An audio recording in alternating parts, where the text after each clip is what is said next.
Although the duty laid out in the Sugar Act was less than in the Molasses Act, it was still high enough that when customs officials began to consistently collect it, it kept legal foreign trade prohibitively expensive. Also, while it did raise by far the most revenue of any colonial agency, it still did not meet the cost of stationing British troops in the colonies. Partly to make up for this unsuccessful attempt to raise sufficient revenue, Grenville instated a stamp tax in March 1765. Colonists, outraged at the notion of the British government imposing yet another tax, embarked upon a major movement of protests and petitions that went beyond economics and into arguments of constitutionality. Parliament ignored these entreaties and passed the Stamp Act and other intolerable acts, compelling the colonists to protest even more passionately. In 1766, petitions against the Sugar Act on the part of North American colonists paid off.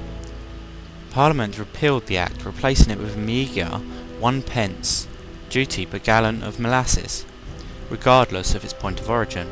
The colonists' success in repealing the act preceded further acts instated by Parliament that preceded further protests, ultimately culminating in the American Revolution. And where was rum during the decade between the Sugar Act's inauguration and the Revolution?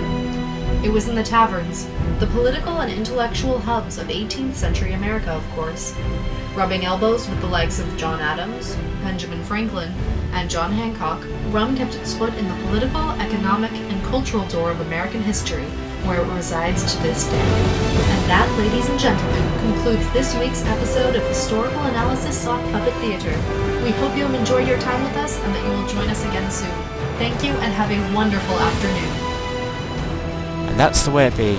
May 4th, 2009.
Why is the rum always gone?